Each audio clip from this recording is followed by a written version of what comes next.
चलते हैं ऐसे जिग जैग, उस तरीके से हम पपाया का प्लानिंग करते हैं 10 बाई 10 फीट के डिस्टेंस पे, ताकि सबकी जो छाया है एक दूसरे पर ना पड़े, अलग अलग पड़े। और पपाया प्लांट ये होता है कि स्ट्रक्चर के ऊपर जाके फलेगा। तो फर्स्ट हो गया अपना जमीन वाली जो कंद वाली बोलते हैं, वो जमीन के अंदर हो गई। उससे एक बड़ी फसल लेते हैं, जैसे टमाटर हो गया, मिर्ची हो गया, आप पालक मेथी भी लगा सकते हैं। और जस्ट उसके ऊपर हम लोग क्रीपर्स क्रॉप लेते हैं जो स्ट्रक्चर के ऊपर जाके फलता है, जैसे करेला हो गया, लौकी हो गया, गलका हो गया, इस तरीके से। और इसमें हम लोग पपीता का पेड़ 10 बाई 10 फीट के डिस्टेंस पर लगाते हैं, जो स्ट्रक्चर के भी ऊपर जाके फलता है। इस तरीके से एक ही जमीन पे एक ही साथ 4 फसल हो जाती है। और इसमें हम लोग को बाहर से ज्यादा कुछ देने की जरूरत नहीं पड़ती है, एक दूसरे की हेल्प खुद प्लांट करती है। और ज्यादा क्रॉप लगाने से फायदा होता है कि पहला तो खरपतवार नहीं आती है, पूरी जमीन ढकी रहती है, तो उससे क्या होता है कि खरपतवार की समस्या खत्म हो जाती है और बहुत ही कम मात्रा में आती है। जैसे हम धरती माँ बोलते हैं, तो धरती माँ अगर ऐसे नंगी रहती है कहीं भी, तो वहां पे क्या होता है, कुछ ना कुछ अपने को ढकने के लिए खरपतवार उगाएगी ही उगाएगी।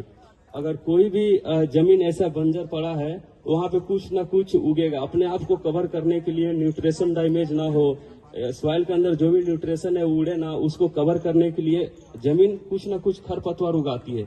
उससे क्या होता है, जमीन कवर करती है अपने से। इस तरीके से जब हम पूरे बेड को कवर कर देते हैं प्लांट्स लगा के, तो इससे एक तो वाटर इवेपोरेशन की समस्या रुक जाती है, दूसरा न्यूट्रिशन डैमेज नहीं होता, न्यूट्रिशन जो रहता है जमीन के अंदर उड़ता नहीं है, तीसरा वीड्स कंट्रोल हो जाता है, चौथा है कि बीमारी की हमें समस्या नहीं आती है। जैसे एक ही जमीन पे एक ही क्रॉप रहेगा तो उसमें बीमारी बहुत जल्दी लगेगा, और जब मल्टीपल क्रॉप्स रहेगा तो दूसरा क्रॉप रहेगा तो उसमें एक कीड़ा आएगा, अगर दूसरे क्रॉप पे लगने वाला होगा, खाएगा, तो उससे क्या होगा कि फिर दूसरे क्रॉप पर जाएगा, तो उसको अच्छा नहीं लगा तो फिर वहां से भागेगा। और वैसा जो कीड़े होते हैं, जो छोटे छोटे कीड़े मकोड़े होते हैं, वो वैसे ही जगह पर अंडा देते हैं जहाँ पे उसको सरवाइव करना इजी होता है। अगर 4-5 क्रॉप रहता है, एक चीज उसको पसंद आ रहा है, दूसरा चीज पसंद नहीं आ रहा है, तो वहाँ पे अंडा बच्चा नहीं देगा, फिर वहां से वो भागेगा, दूसरा अपना सेफ जोन खोजेगा, वहां पे जाएगा। इससे भी मतलब बीमारी बहुत हद तक कंट्रोल हो जाती है। इससे ये फायदा होता है कि किसान को लगभग 15 दिन से इनकम चालू हो जाता है और सालों भर चलते रहता है। तो कम जगह पे ज्यादा उत्पादन ले सकते हैं इस छोटे से एरिया में। इसका एक कंसेप्ट है मल्टी लेयर फार्मिंग का।